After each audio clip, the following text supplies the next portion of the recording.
Prenez garde que personne ne fasse de vous sa foi par la philosophie, par une vaine tromperie s'appuyant sur la tradition des hommes, sur les rudiments du monde et non sur Christ. Colossiens 2, le verset 8. Notre passage de méditation de ce jour nous recommande de ne pas devenir une proie. C'est quoi une proie spirituelle? Quelqu'un qui a une proie spirituelle, c'est-à-dire une victime spirituelle, c'est quelqu'un qui n'a pas une connaissance spirituelle approfondie, qui n'a pas une connaissance spirituelle poussée.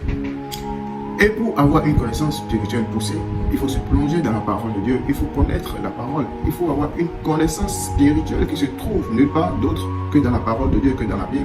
Donc si tu n'as pas une connaissance approfondie, si tu n'as pas une connaissance de la parole de Dieu, forcément tu deviendras une proie pour quelqu'un de plus grand que toi spirituellement.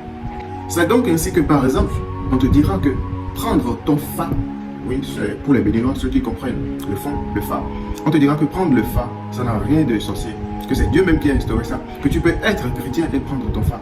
Quand on peut te dire par exemple aussi que tu peux te purifier, tu peux te laver avec les eaux, que ça te purifie. On peut te dire par exemple aussi que tu peux attacher des bougies, tu peux aller te laver au bord de la mer, tu peux faire telle chose, que ça n'a rien de sorcier, que tout ça est dans la parole de Dieu. Mais est-ce que toi-même tu connais la parole de Dieu? Est-ce que tu te plonges dans la connaissance divine qui est la parole de Dieu? Tu veux te purifier de quoi?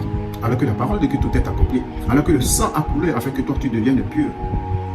Si tu as connaissance de ça, et que si tu as foi en Dieu, si tu as confiance en ton Dieu, c'est-à-dire en Jésus-Christ, tu veux prendre ton fa pour aller faire quoi? Tu veux te purifier pourquoi?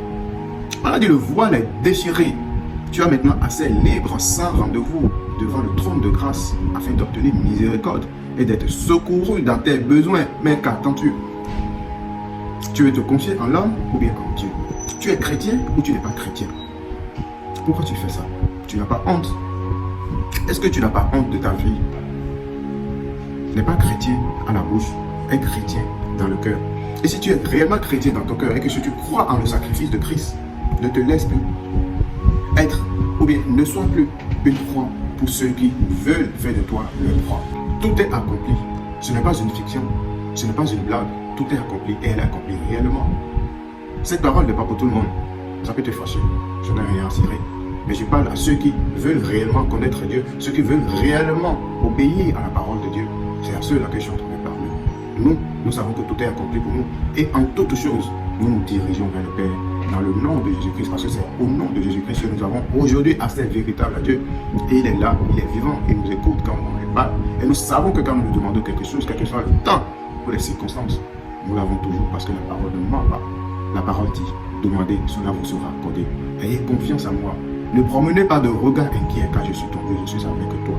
C'est à ça que nous nous accrochons en étant chrétiens. Nous ne nous laissons pas à la merci de quelques personnes qui voudront faire de nous leur proie. Parce que nous avons déjà celui qui est au-dessus de tout, Jésus-Christ.